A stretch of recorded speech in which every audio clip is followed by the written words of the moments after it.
Hi, I'm Sarah. And I'm Helen. And this is the Squiggly Careers podcast.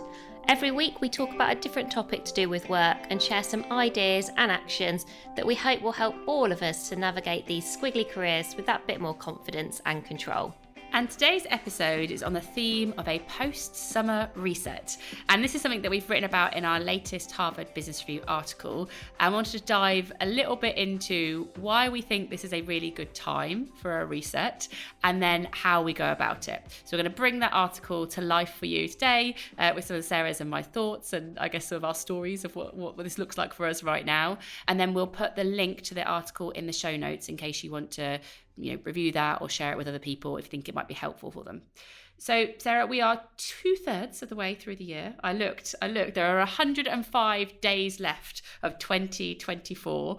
And I always think that September kind of has those, they're like the back to school, back to work vibes. I was thinking, at the start of the year where it's like new year, new me. I think this is more like, like new pencil case, new me. That kind of like you get yourself like a new notebook, or like you start September with this idea of kind of being shiny off the back of August, which is, supposed to be a time of holidays and reflection and newness. I mean, that isn't how my August generally feels. But how are you feeling about September? I like the September-ness of, the kind of momentum of between now and the end of the year. I feel like it's a short enough window that you can look at it. It's short enough, but at the same time long enough. I'm like, okay, I've got the time to make things happen that maybe I haven't made happen so far this year. So I sort of stand a chance of that. And I kind of generally kind of like this time of year. Like you say, I think you have a different energy. It usually takes me a little while just to get going because I do enjoy over the summer, like we as a company work in a different way. Pretty much everyone has holidays or goes away at different times. So there's almost a bit more sort of space for yourself. We do a different kind of work. We do more deep work over the summer. And both of those things suit me. And so I quite enjoy that. I enjoy the slowing down, the strategic, like almost hard work. We do some hard yards, or I felt like I did some hard yards in August. And so it takes me a little while just to sort of let that go and sort of re-find a very different sort of energy, which I'm now sort of feeling. Actually, today is probably the first day that I've felt that. And so, that's taken me, and we're about a week into September. So I'm beginning to sort of refine my flow, but refine a different kind of flow, I think. I always think I'm so impatient about September. Like I'm so ready to get back for September. I think I'm ready before other people. So I don't really love August. I've decided this. No, you don't like August, do you? You didn't like it. I know you didn't like it last year for some very good reasons, but I don't just think it's not the month for you. Yeah, I feel like it's just not my month. I'm actually, next year, I'm going to reclaim August. I feel like I don't do August in a way that makes me look forward to it. And I'm in such a rush to get back to September. This is why I'm quite happy we're talking about resets today, because I think I'm in such a rush to get back to September that sometimes I forget to do the reset bit, to use it for its advantage. I'm like, get rid of August, get back into it. And so I think I rushed back into what I was doing before rather than using September as a moment for a bit of a refresh and a reset. So all of our things that we're talking about today, I'm very kind of keen to go away and do for myself. Okay, so we've got 4 ideas that we're going to talk to you about. And I think if you're listening and you even do one of these and really commit to one of these, you'll be that bit further ahead with your career development than you were before. And it will also help you overcome, the challenge of like, we want to develop and we want to do some learning, but then all of the doing kicks in. And I do think often September, you used this phrase earlier where you said it was very like full steam ahead. And you sort of, you feel that, but also you feel that from other people. Yeah. Like that's the same. So it kind of creates this crashing of like, right, come on, let's go and let's do everything. And everything needs to happen now. Like everyone's running at once, aren't they? Yeah. It's funny. I was coming off the train this morning, you're like listening to people's chat. And there was a woman and a man just talking about like post-summer. And she's like, oh, how are you? Do you have a nice summer? And then they both said, oh yeah, but like, gosh, it's a bit intense now, isn't it? Because I feel like everybody comes back just all running into the month together because they realise that, you know, they've had this pause and things that maybe they put down during the summer holidays, they need to pick back up again. And everyone's trying to almost like get the motor running quite fast. Yeah. And so, yeah, I think making sure that we don't miss the moment to reflect and reset is quite important. And it can be tricky to do when everybody is trying to push forward at the same time. So our first action is to set yourself a growth goal. And we say goal rather than goals, because I think at this time of the year, it is really helpful to have one goal that's all about you and how you want to grow between now and the end of the year.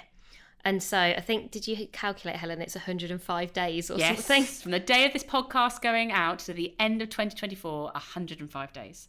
Okay, so, we can round down. I know you would probably round. So you kind of can create yourself a 100-day goal. Yeah. And really think about what goal would feel really motivating for you. And so we've got a few questions just to kind of spark your thoughts around what that goal could be, because I think they can be very different. So it might be, what do I want to be known for and how can I use that skill and strength more? So maybe it's a strengths-based goal. What do I want to be true about my impact in 3 months' time? So maybe there's something really specific about your role in terms of the difference that you want to make. Who am I learning from? So maybe your goal is more about who you're surrounding yourself with. What haven't I done before that I would like to try out? So maybe there's an opportunity to set a goal about being a beginner, trying something new, doing something that's been on your mind so far this year but you just haven't got to. What am I curious to learn more about? So you could have a goal that's about following your curiosity in a certain area. An example of a growth goal could be to lead your first global project in the next 3 months, or to improve your presentation skills and use them more in situations, or maybe to develop your coaching capability and use it to support your colleagues. So taking that skill and then also being specific about in what situation are you going to use it. I think it's important with our growth goals that we try and make them both as realistic as possible, like the time frame, but also as specific as possible, so they just feel doable, really. I don't think you want it to feel like an aspiration. I think it wants to feel like something you can action. So Sarah, what would yours be? So this has actually made me stop and reflect. So, it's working, what we said we all need to do. I was thinking, my first thought was to have a goal to meet 6 people that I've not met before for a one-to-one conversation between now and Christmas. That was my first. And I was like, I can see how that would be useful, because it kind of gets you out of your echo chamber trap, and newness, I think, is important, and it always sparks ideas for me. And I feel like I've neglected that over the past few months because we've been writing. So you don't tend to talk to people much, you tend to focus more on writing. And also I know I've got a few people who I could have those conversations with. My only slight challenge to myself was there are also some people I would like to reconnect with who I think have been very kindly waiting for me. So because we've been writing a book, I've sort of had to say, it wasn't a no, it was just a not yet. But they are people who I learn a lot from and who I want to spend time with.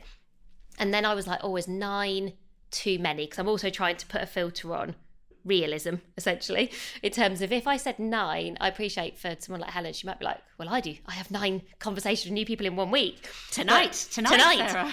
But I think I'm not really thinking about big events. I am thinking about a sort of a one-to-one conversation, over a coffee or over a Zoom.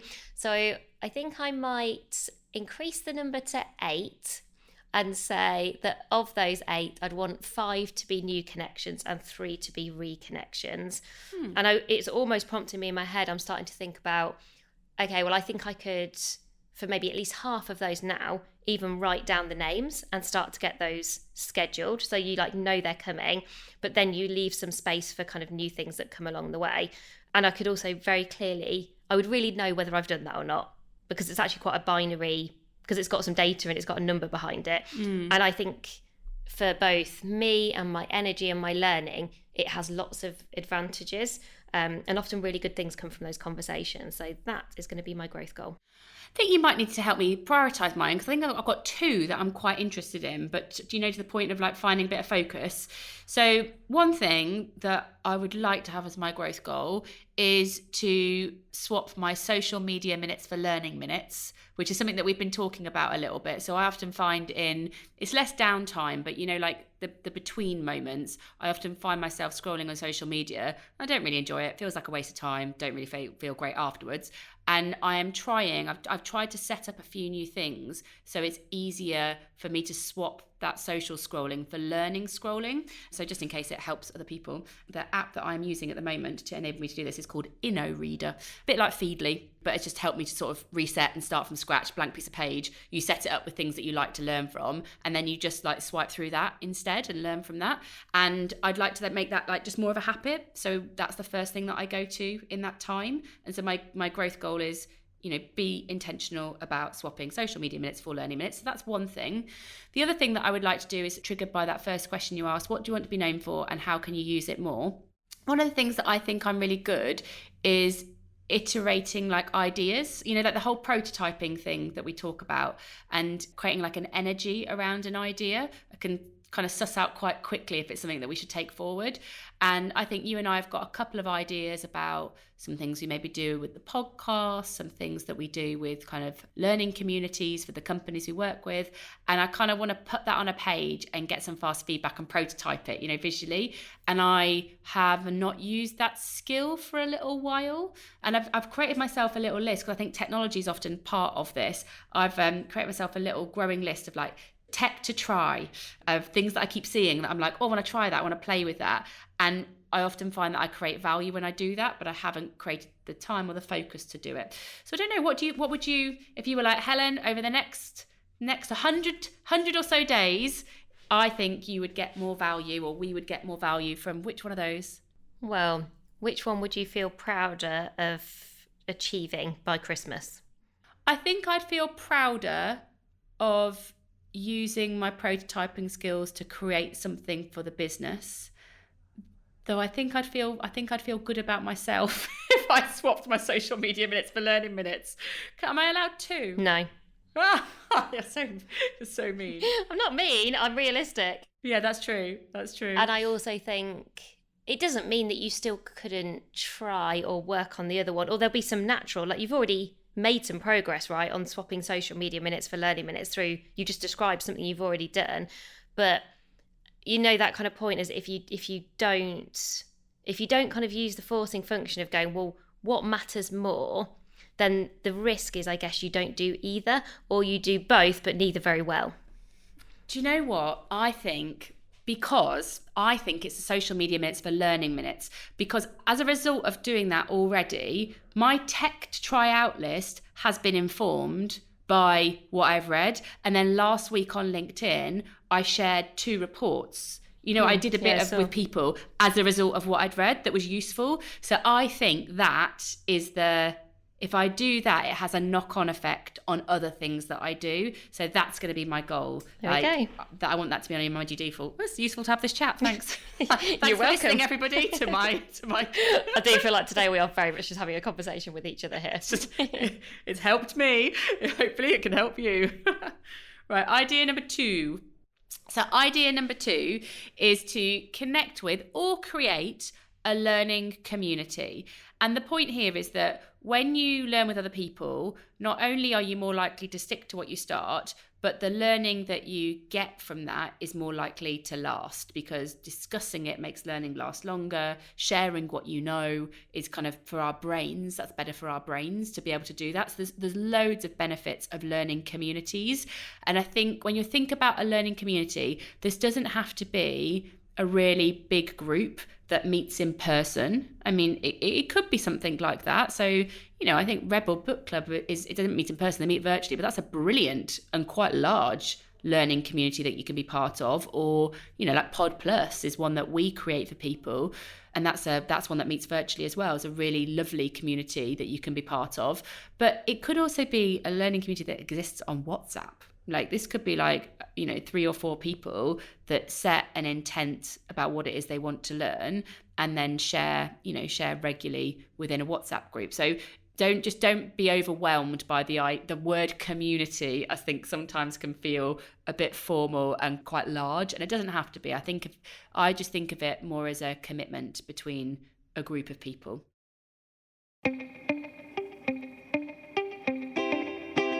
So while we've got some of this kind of September energy to invest in ourselves, it's a really good moment to join communities that already exist. And that, I think, sometimes takes a little bit of confidence, to like join a community that's already people already connected. But it is a really good moment in time to do it. And the fact that they've already got the rhythm, they've already got the focus, they've already got when and where they meet sorted, that takes a bit less effort from you.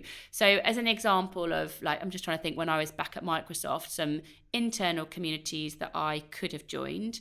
So there were manager communities, people that were kind of sharing manager skills. There was one community that just existed on Microsoft Teams, which I think was called the Crucible. It's basically a curiosity community where people kind of shared what they like learning. And so it didn't actually ever have a meeting, but it was one that you could join that community and you could contribute to it, and might help you build relationships with people outside of just like the daily to do. You can also join external communities as well. So it might be worth just having a look what communities exist that are connected to your profession. Most professions have pre-existing communities, or you could maybe ask somebody else what communities they are part of that they find useful. And if you're feeling a bit brave, ask them, I'd love to learn a bit more. Could I come along to something, or could I join something that community is doing next time you're with them? So I think don't forget that those communities, lots of people have this need for connection and learning. And so lots of communities already exist. If you can't see them, ask about them and ask to get involved in them. And so we asked our Squiggly Careers community for some examples just to help bring this to life. Some organisations, though I have to say none that I've ever worked in, because I would absolutely have always been part of this, have book clubs. I'd love to have been part of a book club. Where was that when I was working in corporate land? I obviously felt the need so much, I was like, I'm just going to have to write one instead. Or what we see more commonly now is podcast clubs, or pod squads as they're sometimes called, or people doing things like tea and TED. Get a cup of tea, come and watch TED Talk together, or having watch parties. We saw that a lot with the Squiggly Careers Sprint, people getting together to kind of watch something. They're sort of learning groups, I guess, but often they have a bit of a theme, or maybe people just follow their curiosity. You sometimes see communities of practice, which sounds a bit more formal, but that's often where there's a group of people who've got something that they want to get better at. So it could be around something as broad as leadership, or maybe it's coaching. You get a lot of coaching communities of practice, but inside organisations where people are committed to supporting people with their career development. Or it could be just something that is like a topic or area of interest. So it might be inclusion, or it might be technology, just where I think people gather together because they're like, well, actually, I'm just really interested in how we use technology and the latest tech, and I want to try stuff out, or AI and how that might be impacting our industry. And I often find this one, as someone who is more introverted, I do find it a more intimidating action. Initially you look at it and you're like, oh wow, this can feel really hard. But I think if you just start small and you go to communities that already exist, and these can be internal or external, the barriers to entry are often quite low. And also you can sort of, I don't want to use the word sneak in, but you can sort of join quite quietly, which I think is reassuring. So if you go along to like Rebel Book Club or something along those lines, you can just read the book, you can join, you don't have to be very jazz hands about it, you can just be part of the group. And I think that can feel really nice and give you a real boost and a real sense of like learning something that you didn't do before by kind of not being part of those communities. And I think if you're going to create your own, start with one thing. So I've recently been invited to join a community which only exists on WhatsApp. I was like, yeah, really support what that community is about, really want to contribute and learn from the other people in it. But nothing's really happened yet, I would say. Nothing's really happened. And maybe nothing will. And that's okay. Like, I think you're okay to experiment with this. Also, you could just set up like one Zoom or one Teams meeting and say, oh, we're all interested in this area. It'd be good to kind of share, what you're learning at the moment, where you're learning it from. And I'll set up 45 minutes for us all to do that. And maybe there's some energy in that means that you meet again and you learn again together. Or maybe you don't. Maybe it's sort of just served its purpose. I don't think a learning community has to continue for the entirety of your career. Some do. Some communities I'm part of, I've sort of used this sort of either New Year, New September energy to kind of set them up or join, and they are still part of my career. And some just exist for a really short period of time, but they do help you, I think, sort of prioritise your development, make sure you're learning from other people, just give you that bit of a reset into what learning can look like. So action number 3 is to start a skill sprint.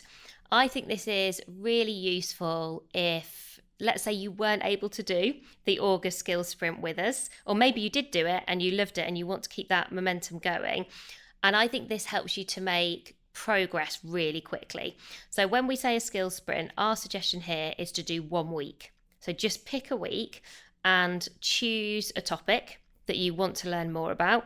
Could be really, really specific and niche, could be something really big, but you just think, I want to know more at the end of this week about this topic than I know today. And we were sort of looking at it. We think you probably need about 15 minutes a day, probably at the start of your day, so that you stand a chance of making this happen. You can get quite far quite fast using a lot of what's already available. And of course, you're not going to have cracked a topic within 5 days, but actually often you will feel really proud of, do you know what, I've really invested in me and my development this week. I have seen what's worked for me and maybe what didn't, like what did I really enjoy of the kind of skill sprint that I've designed for myself. And then it might be something you could do with somebody else as well. So we've brought this to life just to really make this specific for you. So we've picked a topic, we've picked leadership, and we're going to talk to you about what that could look like in 5 days. So day 1 is your learning landscape. Let's assume you just don't know what you don't know here. Use search, use ChatGPT, which is your friend for this week, and just ask, what skills do you need to be a brilliant leader? See what it says with, a healthy dose of skepticism and bias that we know is built into these things, but just see what comes back. So we did this, I got a massive list and I was like, right, well, that's way too long to be useful. Don't forget to use prompts, which Helen was brilliant. Helen was like, give it a prompt. So then we said, well, which 3 skills matter most? Now, you can debate in your own mind whether you think they've got it right, but at least it gives you something to start with. So we got back emotional intelligence, adaptability, vision, and strategic thinking. And I'd go, do you know what? Not a bad place to start. And that's it. Day 1, you've done 50 minutes. You've essentially done some kind of researching. Day 2, your 15 minutes is spent with experts. So getting some expert insights. This could be a podcast. This could be reading some articles. This could be watching some TED Talks. Again, ChatGPT will tell you who these experts are. For emotional intelligence, you could go to somebody like Daniel Goleman. Adaptability, we got Adam Grant from ChatGPT. Strategic thinking, we put in Margaret Heffernan because we knew that. Amy Edmondson also came up.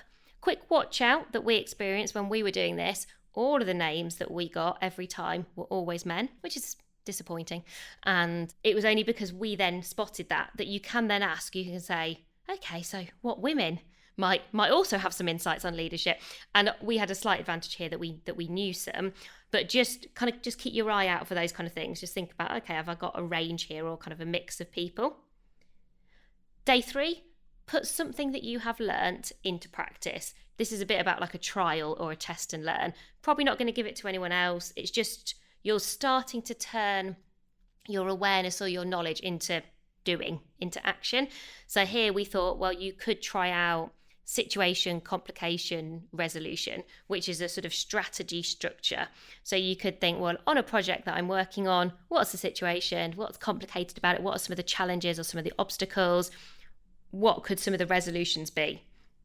And it will just encourage you to sort of zoom out of maybe your day-to-day.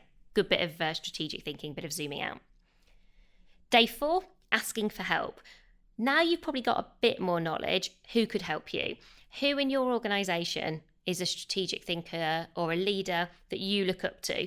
By this point, you might have started to really go in one direction. So you might be like, oh, actually, the thing I'm most interested in is the strategy bit. Or you might have still stayed a bit more zoom out and just thought leadership generally.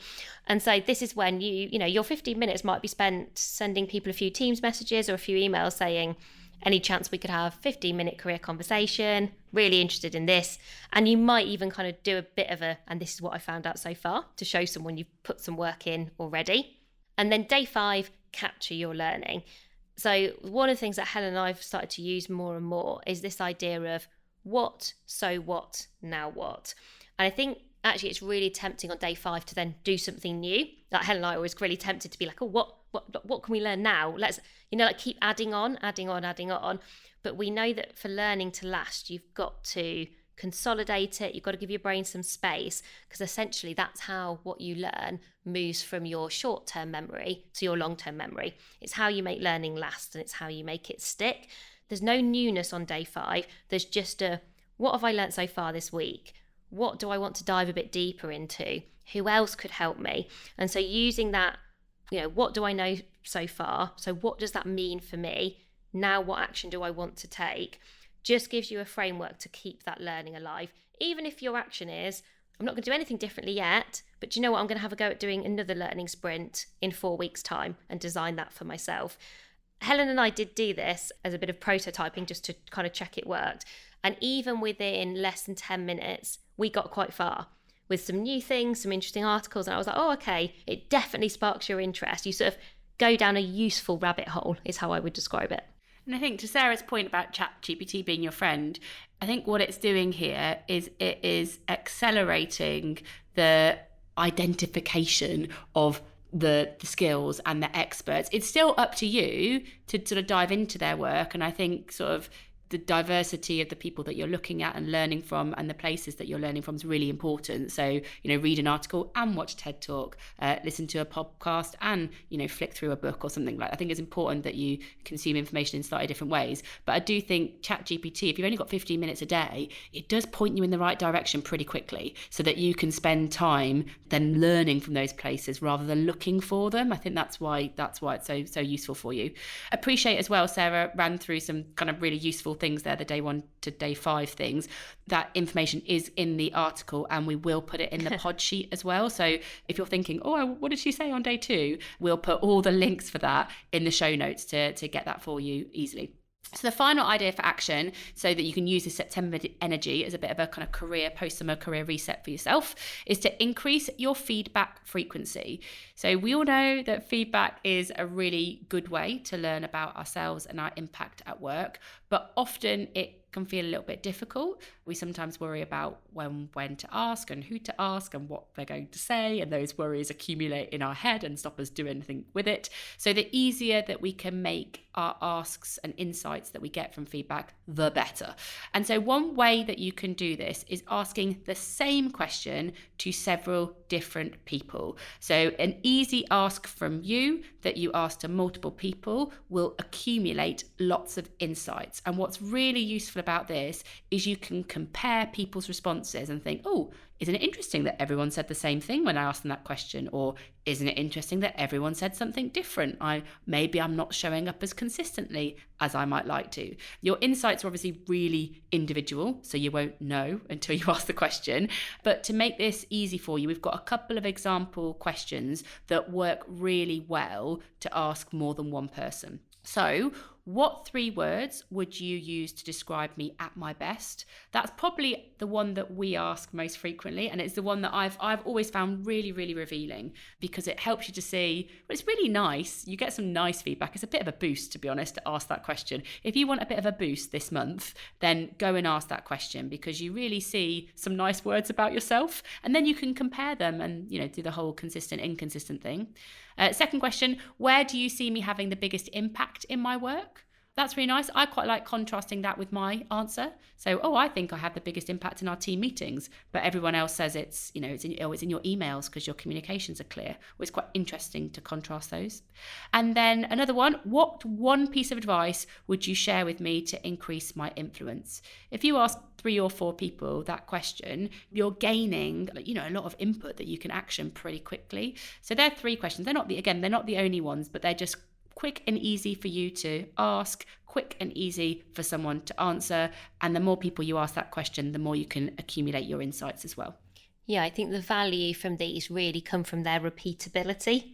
So it's like, I can ask Helen, and I can ask Tom, and I can ask Louise. I can ask somebody I work for, someone I work with, someone who works for me. So almost rather than generating lots of kind of new questions the whole time, we sort of have a much shorter list of questions that work to ask lots of different people. But then as a result, we talked before about you get lots of data for your development. You get lots of insight that's very focused on the same thing. So you've created a really good frame for your feedback. And given most of us have quite low frequency when it comes to feedback, and we forget to do it, we don't know when to do it, or it ends up being really formal and it becomes part of reviews. Again, back to your goals. One of your goals between now and in the next 100 days could be, okay, well, I'm going to explore how I could make feedback a habit to help me grow. And that might start with just asking people for feedback on your strengths, to just do lots of strengths-based feedback, because maybe you're not that sure, perhaps you're your own worst critic, or perhaps you've got something really specific like, I want to increase my influence. So the only way I'm going to be able to really do that is maybe understand some advice from other people, maybe what gaps I've got, talk to people about when do you see me have good influence, so perhaps you can do more of it. So you can use this to work however feels most helpful for you. But if we never ask for feedback, I think we always limit our learning, because you are only reliant on what you know about yourself and you're missing out on what other people see about you too. So super quick summary. September, brilliant time for a post-summer reset, though we appreciate there's always a bit of a challenge, so we're trying to make it really easy for you to action this. 4 ideas that we've shared with you. 1, set a growth goal. 2, connect with or create a learning community. 3, start a skill sprint. And 4, increase your feedback frequency. You don't need to do all of that. It might be a bit overwhelming to try and do all of those things. So maybe pick the one that feels right for you right now. And as I said, we'll put all the detail of that both in the pod sheet, and you can read the article as well. It's all in the show notes for the episode. That's everything for this week. We'll be back with you again soon, but bye for now. Thanks, everyone.